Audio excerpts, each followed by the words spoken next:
Good evening all and welcome back to the Appalachian Bourbon Society Bar. Give us 5 minutes and we'll give you 5 reasons to buy this one or not.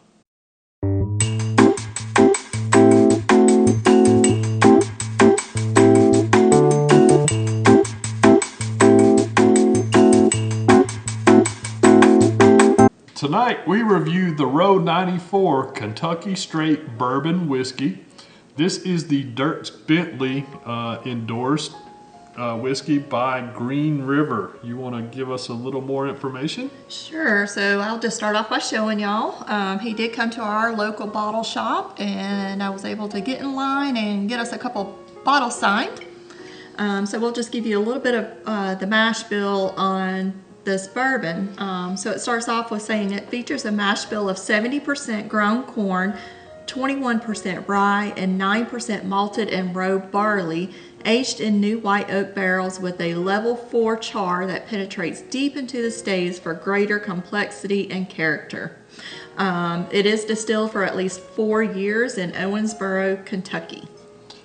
So I'm not quite familiar with what row barley is on that, so that's interesting. All right, but let's get into it. One, availability. We have seen this in a couple of bottle shops here now in North Georgia, so I would say availability is pretty good in our area. 2, aroma.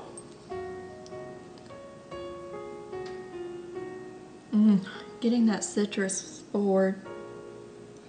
It has a beautiful nose on it. You get that citrus right up front, a little bit of like caramel, a little bit of baking spice. I agree. It smells great. It does. It smells really good. All right, number 3. Let's get into the taste.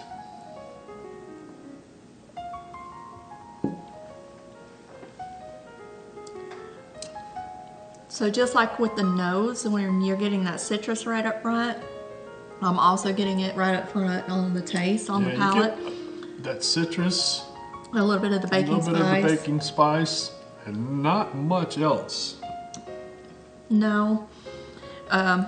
It's hard to pull out. Maybe a little bit of caramel. That or a little bit of brown sugar. It's not a sweet bourbon. It's more citrus forward. There's a little bit of sweetness there on the back end. Give it one more sip for me here. Again, it's more citrus forward. I'm getting a lot of the citrus. Yeah, that citrus note right up front stays prevalent. And then a little bit of maybe like some caramel, brown sugar. But let's get into 4, the finish.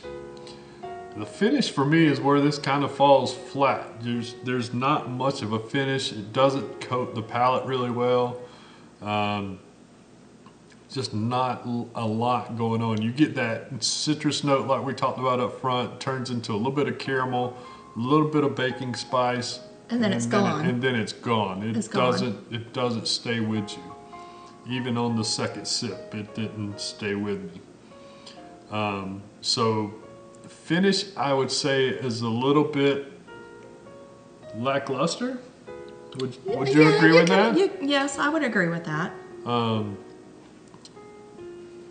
But I think, well, I'm getting ahead of myself. So 5, let's talk about the value of this guy.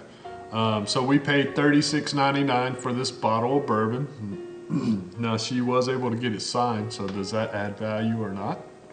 I don't know, does it? Who knows? I don't know. That's what I always get too. No, $36.99 was what we paid for this guy. I think value-wise, I'm honestly thinking that the Green River standard release bourbon is a better buy because it's the same price at $36.99. Really? That's kind of my thoughts. I think we would have to put that to a test.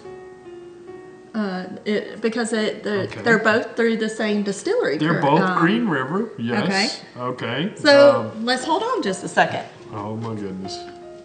We're veering off course slightly. Stay tuned. So we just so happen to have a bottle of the Green River. Again, like I said, it's the same distillery, and this one comes in at 90 proof. So this is 94 proof, and this one's coming in at 90. So let's compare. Pour it up. We'll see what we're at. Little comparison here. Sorry, we went off course a little bit, but all right. So to keep this short, I'm gonna get right into the nose. Now, for me, that is more of a traditional bourbon nose. You got caramel, brown sugar, a little bit of baking spice, not as much citrus up front. Definitely, I'm not getting the citrus forward like I am this one. All right, let's give it a taste.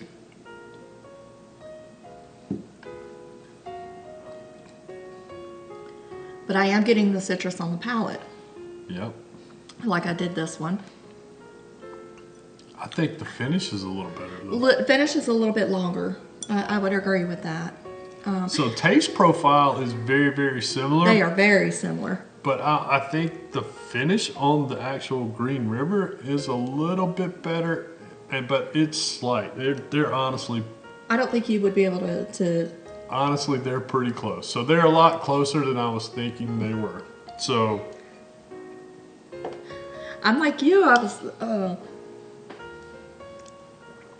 Now, on the nose, the Row 94 to me. Yeah, I 100% agree. Now, I will say that this Green River that we just poured has been open a little bit longer. But the palate is so close. I don't know that I could distinguish both of them in a blind. Yeah. It is that close. You're splitting hairs on that guy. All right, so let's get into 5, which is the value. Like I said, $36.99. I think that is a good value for this bourbon. If you enjoyed the Green River Standard Release Bourbon, you're going to enjoy this one as well. I think they're essentially the same bourbon, just in a different label. I agree. If you can't find one or other in your area, either one. So is this a buy or a pass? I'm going to say it's a buy at $36.99. It's good. Everyday sipper for sure. Nothing offensive about it. It just... I would like a little bit more in the finish category, but other than that, really good nose, just not a lot on the finish. I agree. Well, there you have it. That's our Give Me 5 and a quick comparison. Sorry, it went a little over 5. We went a little off topic there, but there you have it. Either one of these is a great buy at $36.99. We love what Green River is doing. So please drink responsibly, never drink and drive, and until next time, Keep it neat. Cheers.